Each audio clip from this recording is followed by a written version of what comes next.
All right, welcome back to the channel and welcome back to American Truck Simulator. And you don't see it, but we will be eventually in American Truck Simulator today. There's actually going to be 3 parts to this video. I'll try to keep the first 2 nice and short. First one is going to be, and by the way, before I go into all of this, the timestamps are down below in the description if you don't want to listen to me. First part is I got scammed. I got scammed pretty good out of a decent amount of money. I'm going to do a little bit of rant and tell you how you can avoid getting hurt as well. Second step, we're going to go over some of the graphics changes and changes to my system that Goggles56, Dan, went in and he kind of helped me tweak some things. I'm going to go over that and show you what I was able to do. Some of it's with my system with Windows, some of it's in-game, and some of it is actually just for recording, specifically using OBS. For the most part, looks like everything's pretty much solved. I'm not getting any stutters or anything, so I'll show you all those parts. And part 3, if you want to skip those first 2, you can. We're going to take a drive, and I will talk a little bit more about that once I'm done with the first 2 parts. Now, part 1. Here's my rant. I was scammed, and it wasn't good. I was on I can't remember the channel. This is a good channel on Facebook. There was a page where we were talking about like DIY mods and things like that, or DIY, where basically people get together and they're building different parts of the dashboard. If you watch this channel, I'm currently in the process of building a dashboard with gauges and a couple button boxes and stuff. And on that page, I saw someone comment from another page, and he was selling some things that I wanted. I had actually been looking for, in terms of a gaming chair, because right now I just kind of have a chair that we use in the dining room. But I wanted to get either a gaming chair, or if I could get a good price, supposedly, I wanted to get like an actual truck seat, so a seat out of a truck. And he was selling it. The price was pretty decent. It wasn't like super cheap, like Red Flag or anything like that. It was, he quoted $750. It was a Bolstrom. I think it's Bolstrom, new seat and everything. So I knew this was questionable. So let me get this off my chest right now and admit this was a risk. I knew it was risky, and I tried to take it anyway, giving him the benefit of the doubt. I've bought hundreds of things from third-party people on Facebook, mods and hardware, and not using like a secure payment like a credit card or a business PayPal account. I took the risk, and I've never been burned. But that ended 2 days ago. I was burned for $750. The guy took my money, and then he claimed that the shipper, someone completely different, said, I won't ship it unless you pay $400 for refundable shipping insurance. If you ever hear that, you can look it up. The top 3 answers that come through are scams. It's possible that maybe some company offers a refundable shipping insurance, meaning if everything goes fine, the $400 goes back to you. But that would only be with like a credit card purchase, not an insecure one like I did. And certainly not through FedEx Express. And I was even given an email to contact them, and it was like FedEx, it was like Express Mail 877@gmail.com or something like that. A Gmail account. So I know what you're thinking. You're thinking, oh my God, you did not pay the $400, did you? That's correct. I did not. I did not pay the $400 because I looked it up. I've never heard of anything like that. And even if you buy insurance for shipping, there's always contingent. It's always your option. You can opt out. This was mandatory. He had my money, claimed that the shipper had my product, the seat, and would not release it unless I gave him an additional $400 that he promised to give back. So at this point, I've already known it's a risk. It's my fault for doing it. So it's not boo-hoo me, or, poor me. No, I made the decision. It's my fault. I already took the risk. He already is holding my product hostage, basically, unless I give him this more money and take another risk. So I said, that's BS. I'm not going to do it. Forget it. Anyway, I blocked him. He's blocked me from his page. I've reported it to Facebook, and we'll see if anything happens. Probably nothing's going to happen. I'd probably have to be scammed out of tens of thousands of dollars for Facebook to even notice. We'll see. But it's just a complete scam. And the reason why I want to rant about it is I can't do anything about it. I admit that it was my fault for being so stupid as to trust people. It won't happen again, I promise. But I'm telling you this because I want you to know who it is. I want you to know what page on Facebook is scamming people so that this person is completely blacklisted. The name of the page is Peterbilt and Kenworth Part Sales. Peterbilt and Kenworth Part Sales. That is the page that is an absolute scam. If you want to throw your money, burn it, kiss it goodbye, that's the page you go to.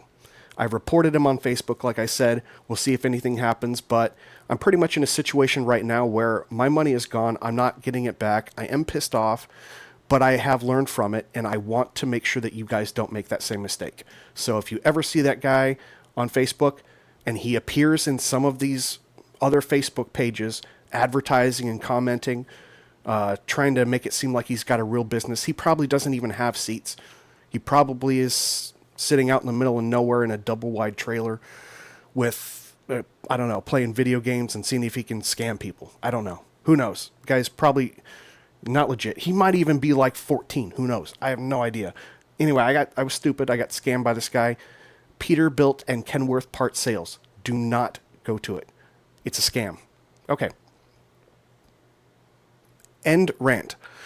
Let's go on to part 2. I made some changes in my last video. I kind of just put out a mini video to test it. I didn't even know if people would see it. But I made some changes and it looked pretty good. And people said, hey, I've been having similar issues. Why don't you take me through it? I don't remember everything that Dan led me through. I do know some of the key things, and I'll share that with you. It's in 3 parts. First part's about the system. It's pretty short. Second part is more about the settings in ATS. And part 3 is only for content creators or people that record within OBS. So let's go ahead and get into that now. Okay, so the first thing that he had me do was just in Windows. So we go down to the lower left-hand corner where the Windows button is, right-click, and hit Run. This is the first thing that he had me go through. It's clean MGR, clean Mike Golf Romeo. And when you go to that, you're basically doing the disk cleanup. So you go through the process, choose the hard drive that you want to clean up, hit OK, and go through that system. That's one of the things he had me do. The other thing that he had me do is go to the same thing, right-click on Windows, go to Run, and type in temp. And he's basically helping me clean out a lot of my cache. So basically what you want to do is just go ahead, select all of these, right-click, and delete them. They're just temporary files. I'm going to try again for all of these, see what happens. And for some of these, I'm going to try for all and just skip. And that clears a lot of them. I had hundreds. The other thing, I can close this out. Same thing. Go to the Windows button, right-click, Run, and hit %temp%. That gives you some more temporary files. Again, select all. I'm doing it in real time because you're supposed to do this like once a week. Do this for all items, try again. Do this for all items, skip. So it's not going to clear all of them, but it'll clear quite a bit. This probably changed from hundreds down to like maybe 50 or so. Okay, so that's pretty much what I did with the system itself, apart from I made sure that I had all my Windows updates. I also did updates to the drivers on my NVIDIA 3070 Ti graphics card. And I did all my updates to American Truck Simulator And basically the way that you make sure everything is good and up to date is go into Steam, American Truck Simulator, right click, Properties, Installed Files, and you want to verify the integrity of the game files. It takes about 5 minutes, but then it sorts out everything and does any sort of updating, so you're good there. The other thing that I did, the second thing that I did was I made some settings changes within American Truck Simulator itself. I'll show you what those look like. Okay, so it doesn't really matter what profile you're going into. We're going to make some graphics changes, and remember that graphics changes are global. So if you make the change in one profile, you make it in all of them. Resolution 2560 by 1440 is my native resolution. This was set to automatic, I believe, or default. I changed it to 164 Hertz, which is the max refresh rate of my monitor. That's installed. That's good. Scaling, this was a big part of my problem. I told Dan that I had a 3070 Ti, and he said to the best recollection that he had, that I want to keep that around 200. And this is huge. If I go up into 300, I have problems. If I keep it at 200, I'm okay. Kept these all the same with anti-aliasing and the TAA tuning. One other thing that I did change, I moved the reflection scaling down from 200 to 100%. Oh yeah, screen space ambient occlusion. So SSAO I had on medium or high. He said, based on his experiences when he was having similar issues, he said disable it. It does more harm than it does good in his situation. That's based on your mileage may vary. Most of these are on high quality, shadow qualities custom, because I had made a change to that. That's more like a stylistic thing, and it didn't really affect much. So that's what I have going for my graphic settings. Beyond that, it's pretty much just some other changes. Now, this is going to be specific for content creators and anyone who records their videos. I'm going to go through a few settings that I changed in OBS to help my situation out. If you do not record, if you do not use OBS, this does not pertain to you. You can go ahead and skip on to the next part, which is the drive. I'll see you there in a minute. Okay, so the last thing that I want to show you, and I know this looks a little screwed up right now, but I need to open up the settings. Again, this is only for content creators and those that record. I'm going to go into the settings, and I'll show you some of the things that I changed.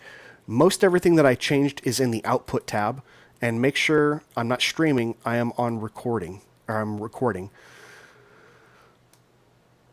Oop, where is it? Where is it? Okay, so I can't change these right now because I'm actually recording, but here's one of the things. I always do it in an MKV file. That's the recording format. For those of you that don't know, that is the format that if OBS shuts down or you're, for whatever reason, whatever you've recorded up to that point will be saved. You'll still have to go back and record the rest after it shuts off, but you haven't lost the whole thing. Whereas if you have it in an MP4 or an MOV format, it's pretty much baked in. If the stream or the recording goes down because of OBS, you run out of room on your hard drive, you've lost everything. Keep it in MKV and do the Remux option. I'll show you that. You go up here to File once you're done, Remux the recording, navigate to the video that you want, hit open, and then once it's in there, hit Remux. I'm not going to because I don't need to, but that's how you get it from the MKV format back into an MP4 or MOV format. More settings, some more things that I've changed that I can't really, it's grayed out right now, but back to output, back to recording. I'm using, since I have NVIDIA, I'm using the H.264, and that's working for me fine. I'm using 3 audio tracks. I output my microphone as 1, the game audio is 1, and combined for one of them. Here's a big change. I had this set, based on another video that I saw, to CQP. I originally had it at 18. The lower the number, the more intensive it is, the better the quality. I upped it to 20, didn't change anything, and then Dan recommended go to CBR and set it to 60,000 for recording, 20,000 for streaming. I also changed this preset from, it was on good quality. It may even work on good quality now. I just have it back to a point where it exists. It works. And now I'm probably in the future going to see if I can bring back some of these things. One of them might be to go back to good quality, but I'm going to leave it on medium quality for now. The other thing that I did was, I wanted to make sure I'm still recording in this. Okay. Multi-pass mode. I had it in one of these two. I can't remember which one. 2 passes, quarter resolution, or 2 passes full. He said that's demanding a lot because OBS is very processor heavy. So I changed it to single pass, and that was really the big thing. The only other setting that you really need to know that's relevant, my native resolution of the monitor is 2560 by 1440, and I have that as my output resolution, so I am not downscaling at all, and I keep it at max 60 frames per second.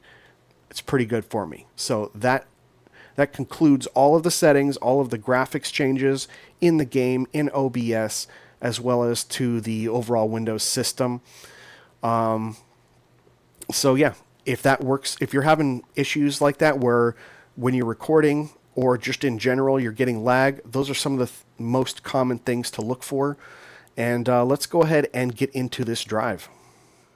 So I also wanted to mention that one of the things, as I'm loading everything up here, one of the things that I had installed right before I started having issues, it may have been the issue, the tipping point, although I changed a lot of settings and it's a lot cleaner now.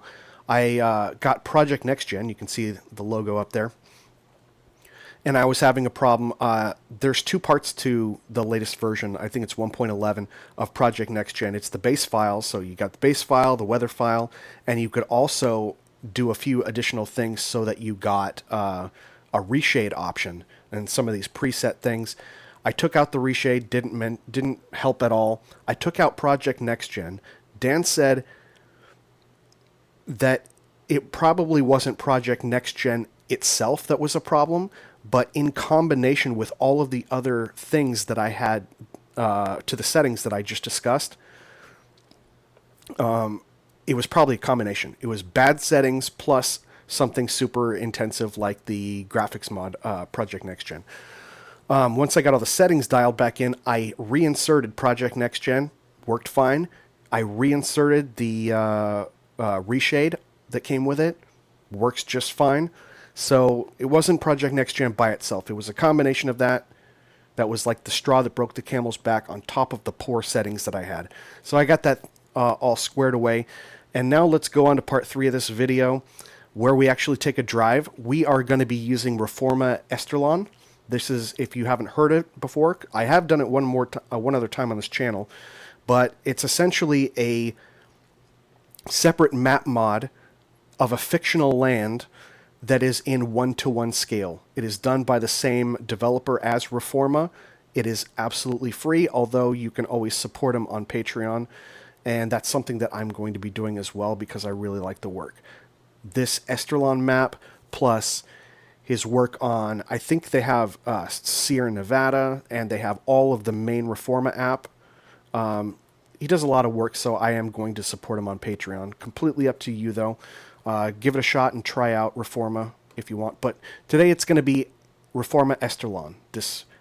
And I have it installed on its own profile because it doesn't mix with any of the other maps or anything like that. It's just by itself, this fictional 1-to-1 map.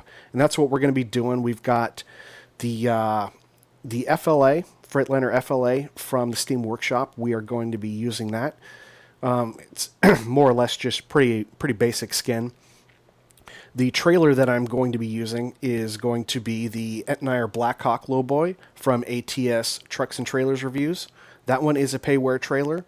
And I've done a couple different reviews. The initial review when I bought the trailer, as well as one of the latest updates. I think it's version 5, I want to say. It's a good trailer, highly recommended, but yes, it is payware. I couldn't remember what the engine is, so I had to find a garage. So the engine, it's a 625 horsepower Cummins N14 from Zeemods with the 5-inch exhaust. And the transmission is from Fury 6. It is a 15-speed Eaton-Fuller, a 915, and I'm using the RT version, which means it's a standard H pattern, no U-shape pattern. That is what we're going to be doing for today, so let's go on and see if we can get a load. So I'll show you kind of where we are on the map. We're actually up toward the north. There's only a couple cities that I haven't been to. In the last video that I put out, I started in the middle, kind of worked my way down to the bottom, and this was like the area that we were in. I've since gone ahead and looked at the rest of the map. I'm up in the north. We still have Benbow to go to and Aden Rose. And another one that I can't see back there. What is it? East Rose. I haven't made my way up there, so drive is probably going to be up to Benbow for today. And it's absolutely crazy because this is real time. It says that the time is 3:39 in the afternoon. And ever since I started driving in Esterlon, because it's 1-to-1, the drives are like, it says 15 minutes or 20 minutes. And it literally is that amount of time in real time. Which means that I started at 8 a.m. when I did all of my drives. I am still on the same day. And because I'm not going very far, I'm still on the original tank of gas too. So that's pretty cool. I haven't needed to fill up because everything's just like an eighth of a tank, an eighth of a tank, an eighth of a tank. So it doesn't really add up too fast when you're 1-to-1. So let's go ahead and try to get a job here in St. Louis. Again, it's not really St. Louis. It's a fictional land here. Let's see if we can get something up to Benbow. So we've got two different options. We got 72,000 pounds on this DD 530 drilling rig, or we can do this remixing transfer. That's same weight just about. And we get to try Mud Creek Slide. That's actually one of the companies, I believe, in the regular Reforma map. I haven't delivered to that, so let's go ahead and test that out. So we'll take that 74,500. Now we are set up so that we have 625 horsepower. We also have a very high torque setting on the transmission. And I have a 15-speed transmission, so I have those 5 low gears, those deep reduction gears. So there hasn't been a situation where I've been stuck in, so we're pretty good. And I'll actually show you the drive over to pick up the load. So let's go do that now. All right, let me get the track IR temporarily turned off so I can get all these settings. Go ahead and turn everything on. Oh, you know what? I'm missing something. I'm missing a camera. I wonder if it went out. It went out. At some point, it turned off one of my cameras again. So I still have a problem there. Shows that I'm still getting 60 frames and doesn't look choppy on the preview, but I have lost a camera. And this is kind of an ongoing thing. I don't know why I'm losing a camera. And I don't know if it's going to... Okay, so I turned it back on, and we should be good there. We'll see if that continues to go off. At some point, I lost that camera. That's basically of me, my face. All right, let's get going. Get the lights on. I may be the Vice President of America, but you're the President of this car, and it's time to take action. All right, Morgan's with us, as always. Get the engine on. Let's get the windows down. Get the headlights on. Parking brake is already out because I didn't set it, or sometimes it resets when I'm in here. So we'll go ahead and... Yeah. So I'm using this second stick basically as a splitter. And it's going to be here for the most part. Let me get the track IR back on. Unless I go into the 5 low gears, the deep reduction gears, in which case I'll move it back.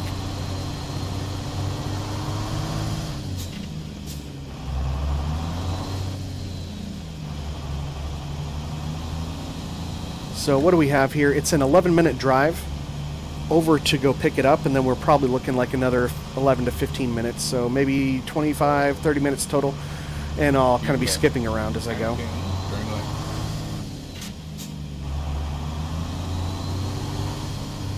Turn left.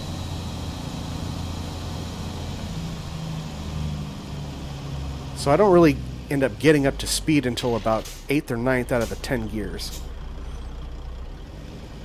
Because this is just a high torque setup.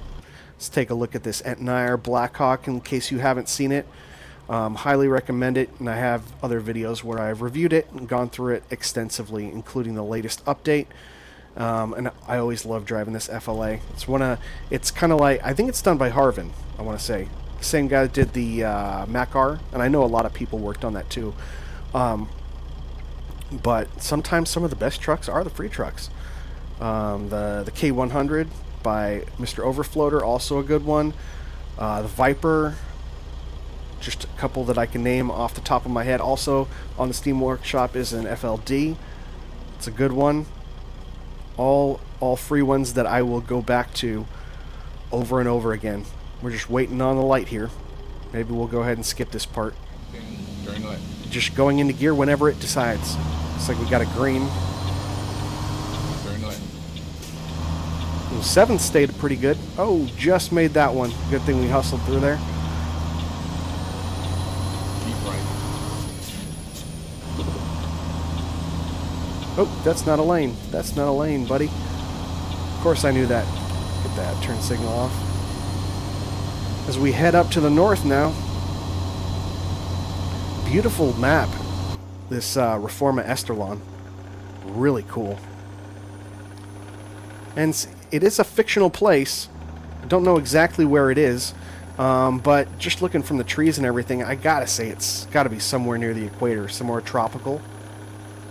So the only thing that's bad about this setup is, while it's high torque and I don't really have any problems getting around and off the line, even with as heavy as 94,000 pounds, I don't have very good highway speed. 55 is about max. I wouldn't want to push it too much farther than that because then it just spikes the RPM. And realistically, that's not what we want to do in a truck. So yeah, we're just driving over. We got 4 more minutes until we get to the pickup spot. I'll kind of show you around a little bit of Esterlon in case you haven't seen it, and then I will see you at the pickup. Keep left.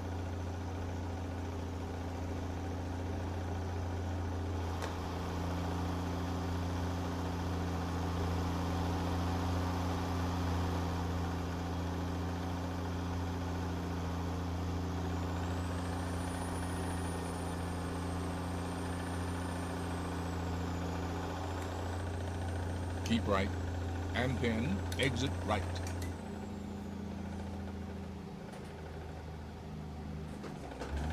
Exit right.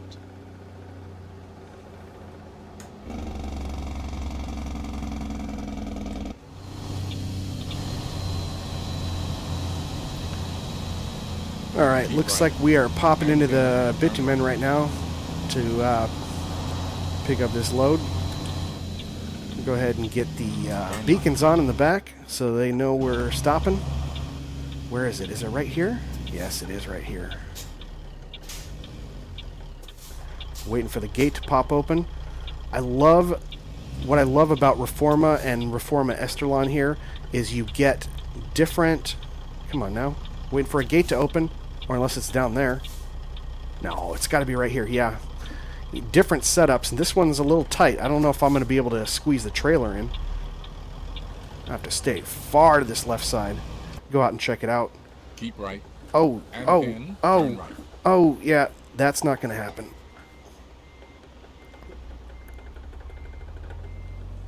Keep right, and then turn right. It's popping in and out of gear on me. Turn right. I'm going to have to go out a little bit farther. Pop around here. Sorry, Keep don't, right. don't mind me. And then turn right. There we Turn go. right. See if I can go. Maybe this guy's going to go right next to me, but yeah, there he goes. Make sure that's clear. I just got to take a much wider turn here with this trailer. Wait for cut across. Hopefully they don't hit me. Got my beacons on and everything. Oh, 4-ways. Let's get those on. Usually they stop when I got 4-ways. Keep right. Yeah, you had to go And turn much, much wider on that. To Rant. It's been my honor and duty to see you through this mission. Alright, this could be extremely difficult with this trailer. I might have to just skip over this part and auto-connect. Alright, so we've got this 74,500 pounds remixing transfer that we're taking down to Benbow, or up to Benbow, Mudslide Creek. Let's go for it. Where do they want us to put this? What are we doing here? See, I got to back in. That's going to take hours. I'm just going to go and fly over there just to save us some time. I know that's sometimes the juicier part, but it's also the most frustrating part too. So we'll just drop it right in there. Parking brake. Get our beacons off, our lights off. Windows are already up, and we'll cut the engine, and we'll get loaded. I just realized that I had you just underneath the cab. That's what happens when you use the console. So that's what our load looks like. Pretty detailed, as you can see through the trees.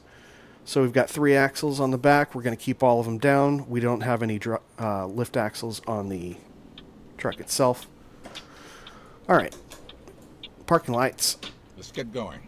The leaders of many foreign nations await your arrival. Thank you, Morgan. Get her started. Windows down. Already got the 4-ways on. And we'll get those beacons on the back. We'll get those turned back on. I swear they're there. There we go. Keep those on, and we got to navigate ourselves out of here. It's one of the tighter spots in ATS.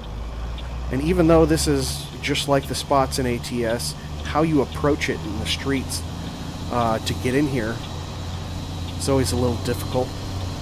Always a little bit different when we're rocking Reforma. I like that. The Reforma map itself has a lot of changes to it that aren't just standard ATS.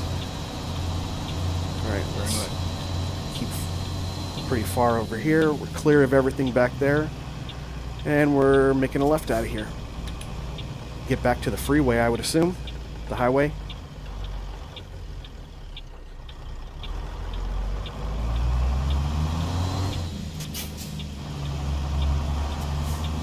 We're clear. I'm so glad that I set this up for high torque. We can get our 4-ways off now that we're back on the road. And we'll get our beacons off as well. Yep, we are just basically retracing our steps. Let's go ahead and get the window up.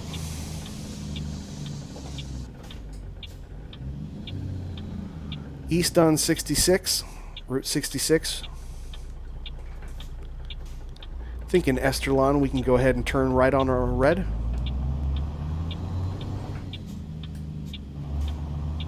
No skipping gears in this one. Not with 72,000 pounds. The good thing is that so far, we haven't needed to get started using any of the deep reduction gears.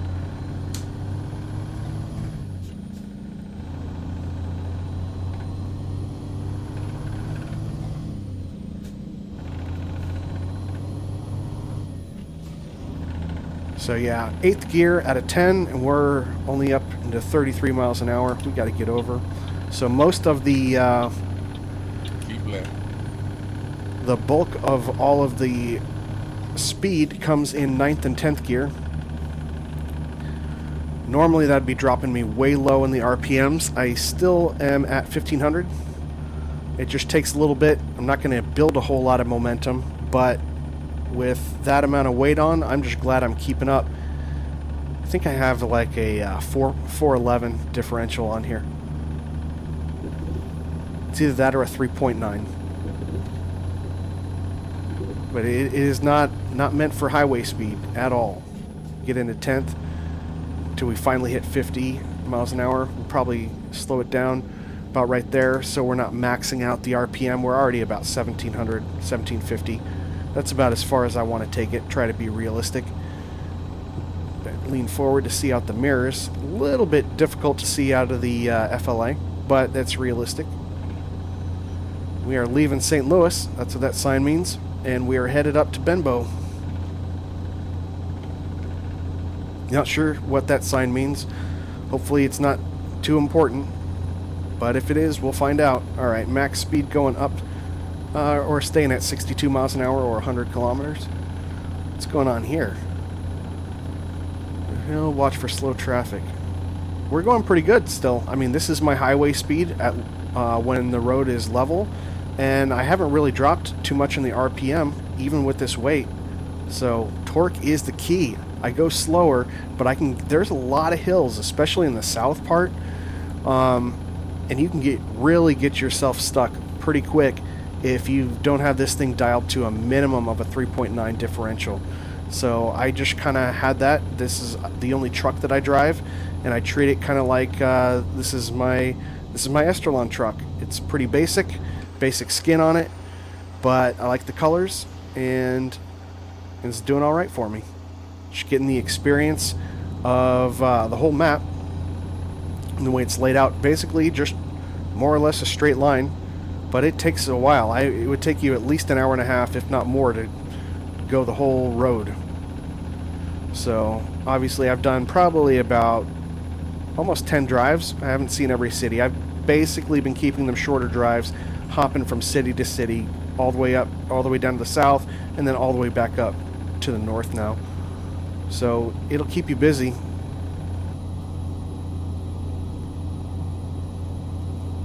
So for those of you that stuck around and for the first part of this video when I kind of did my rant, I did want to mention something. Look, it's not about poor me and that getting scammed. It's my fault. I really just wanted to help you guys out, and I'm wondering if you can help me out, because I'm still in the market for a seat. I've seen obviously your standard truck seats. I probably want to get something more new, or I've looked at some of the ones on like Facebook Marketplace. They look a little ragged. I don't know, maybe someone's been driving them for 35 years and they've been sitting in a back lot for 10 years. Slow down here. Oh, gotta head off over here. Didn't quite make that. But yeah, should I go with a gaming chair? I mean, the biggest problem that I have... Oh, let's get down. The biggest problem that I have is that if I get like a gaming chair or an office chair or something like that, I've got to get chocks for the wheels. And then a lot of them, they spin, they rotate. So I need to be able to lock that. And then I need armrests that move out of the way so I can shift like I'm doing right now. And to get all those, they get pretty pricey. And I was actually finding some of the actual real sold as new truck seats were actually about the same price, if not cheaper, and I'm sure they're really comfortable. Should I go that route and go with I was trying to keep it around $600-700. Of course, my budget's a little thinned out since I spent $750 to get scammed. I also looked on Amazon and I found a bunch of tractor seats, and they're like $300, $400, $500. Would those be good options? Are those comfortable? They look like they sit pretty high up, though. I don't know if they have adjustable height or anything like that.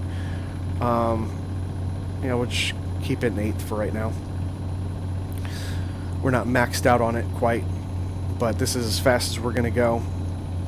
So should I look at some of these tractor seats, like the ones that would normally go in like an excavator or a backhoe or something like that? Or should I try to stay a little bit more on the truck seats because they're more comfortable? Thoughts? Or is there some sort of gaming chair that I'm not aware of that it actually does all those things? Locking the rotation, the wheels can lock. I can always get like some chocks for that. I think ATS Accessories makes those. But then the armrests have to move out of the way and fold up or fold out somehow so I can shift.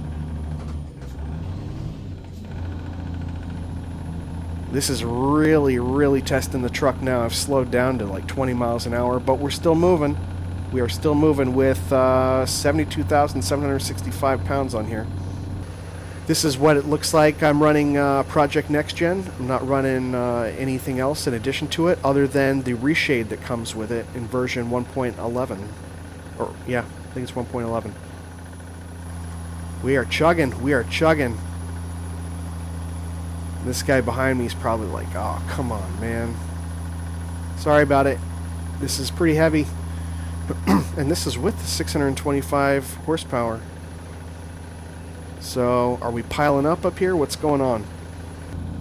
So, what's the problem here? Is it? It's just a slow-moving truck, I guess? No accident or anything? Man, I thought I was having a bad day. Chugging along at 25 miles an hour. This guy is not doing well.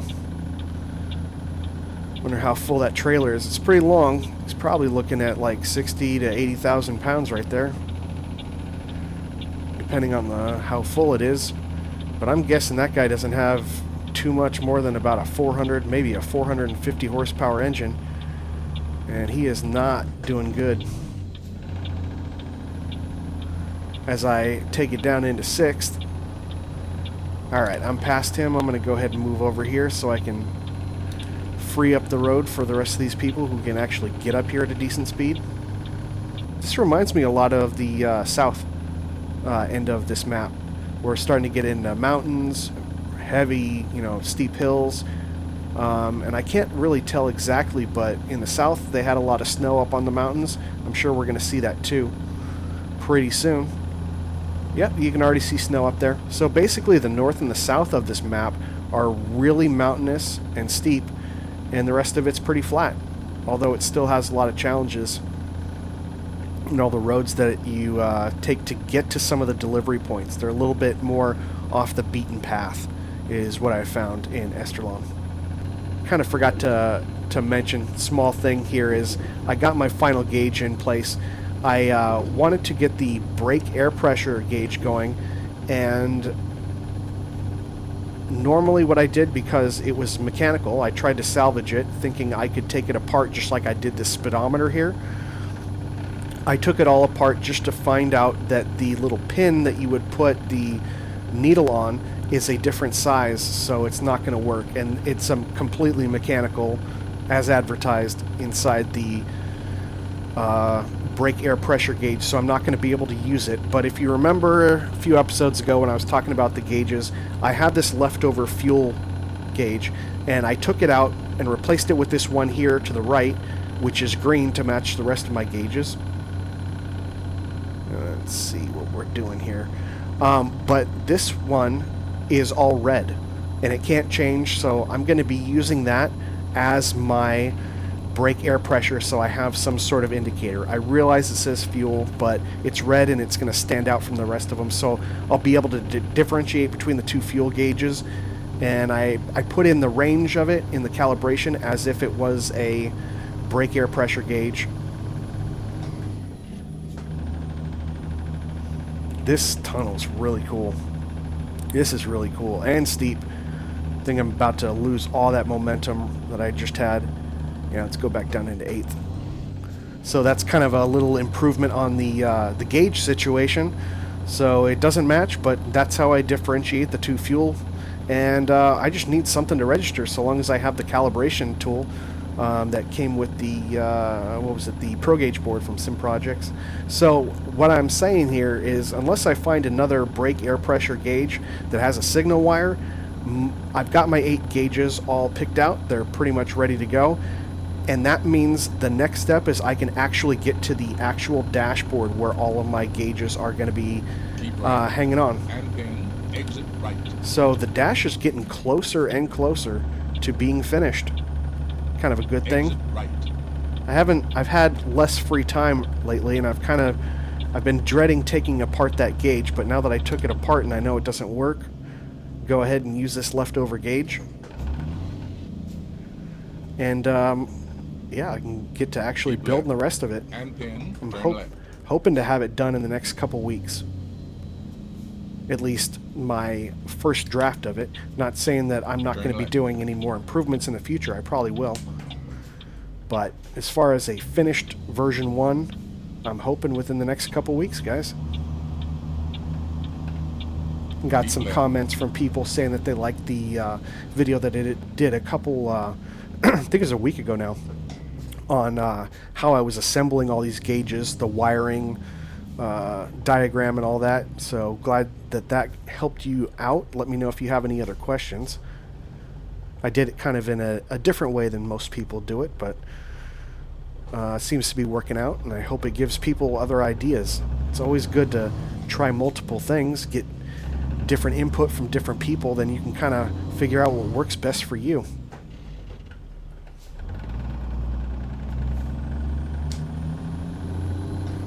Look at these mountains. Jeez. I can't even tilt up all the way. I would have to fly up to be able to see all those.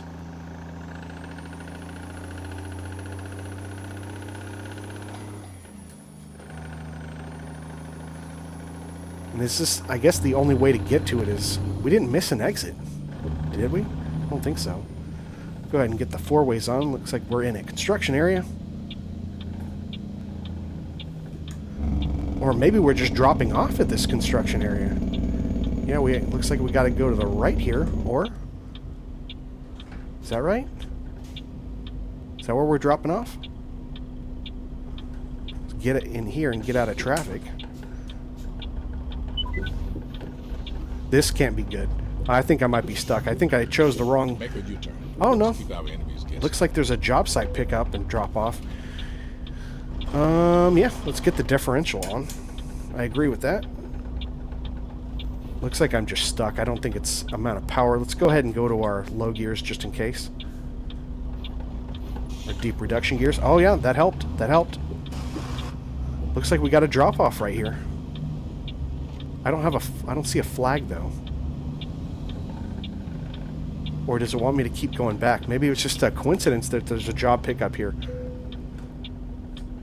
To view the job offer. No, that's not what I want. That is not what I want at all. Let me go to the map and see what's going on.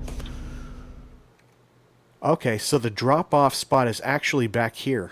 So they wanted me to go up and around back to here because I guess there was no exit here. So this is what I had to do. I need to keep going to get to Mud Creek Slide. So I am wrong, and I am going to now have to back up into the highway. Oh, this is going to be horrible. All right. Hit the horn, let them know I'm coming back. As I'm rolling forward.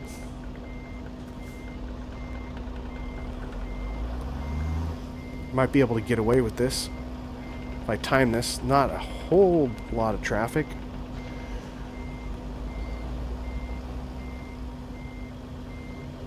I gotta remember once I get out on the highway, I need to turn off the diff lock. I always forget to do that. Can't go out too much farther unless they stay in that lane.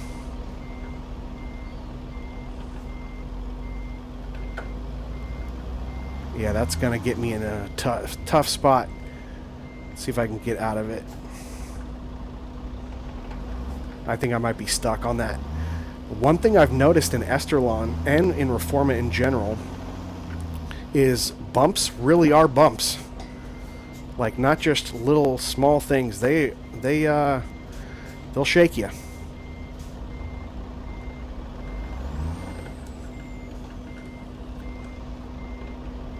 Why am I trying to get out of this still? I'll give it about 20 more seconds, and then after that I'm going to just move on. Alright, I'm just going to go ahead and put myself back onto the road. I tried, but there's definitely a way to get yourself stuck in this.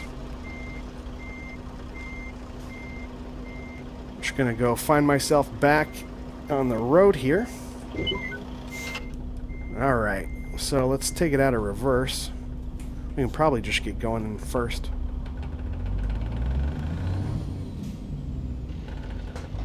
Try to skip a gear there.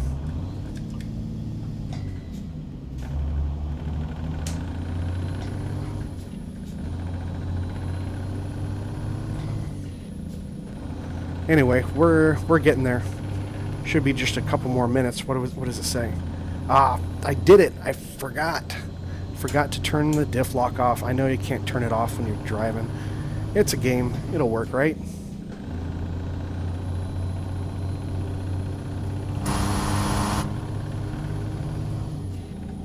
Go back through the tunnel the other way. And we should only have, yeah, about 1 minute. So they're slowing down up ahead.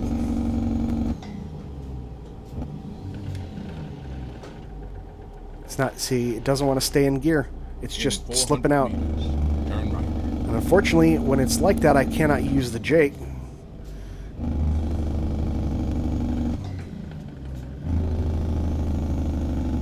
Turn right.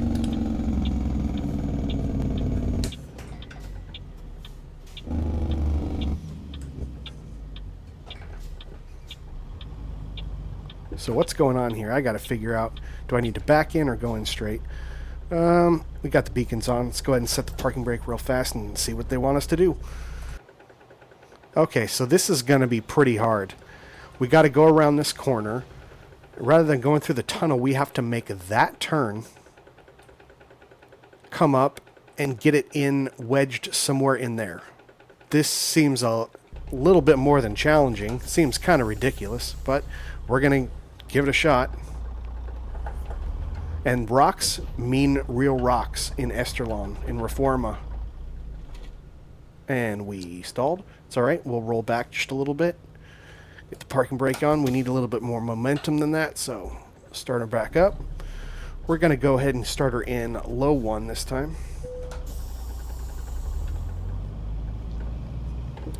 Get the windows down. 4 ways on, as if we needed to let everyone know that we're kind of in a tricky spot here. I got a little bit more room over here.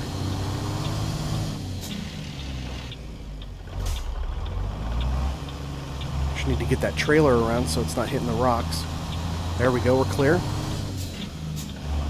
Definitely tricky with a longer trailer. I'm going to go ahead and put it back up into highway gears. Go from deep reduction 4 to highway 3. And now we got to figure out what to do here. We're going to be able to make it around it. Whew. This is going to be tough. I know we can make the first turn. I'm pretty sure. But I don't know. It's going to put us so far to the left-hand side that it's going to make it very hard to make the second turn to the left. Go back into the deep reduction gears. We're going to make it around it. Oh. Now what do? We have to go... I got to go swing out pretty far now. Rocks are treacherous in Reforma.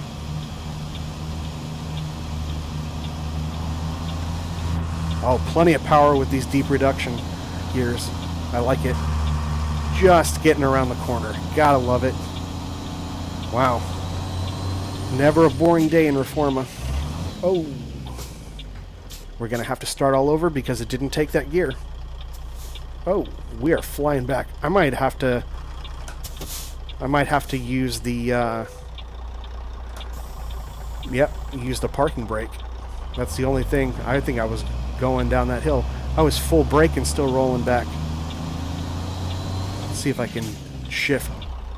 Oh, I think I'm just going to stay here. No more shifting. Here in deep reduction 2. Thank you, Morgan. So, we've got a bunch of rocks up here. Welcome to Mud Creek Slide here in Benbow.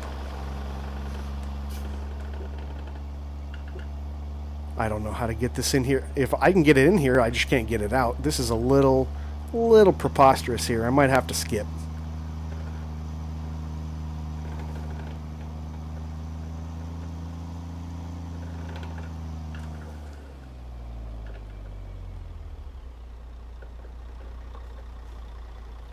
Let's see if they'll give it to us. Again, I don't know how I'm getting out of here, but kind of just want the challenge. I want the green. Yeah, that's as far as I can go. All right, we're going to go ahead and skip that.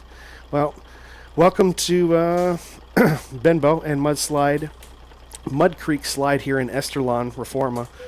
That was interesting. It says I only went 9 miles. That is ridiculous. Hour 3. Of course, it also takes in the amount of time that you have spent driving to go pick up the load, so keep that in mind too. Yeah, and for that we get 100,000. By the way, every job in here is 100,000 except for the really heavy ones, and that's 101,000. Yep, extra 1,000 for those heavy ones.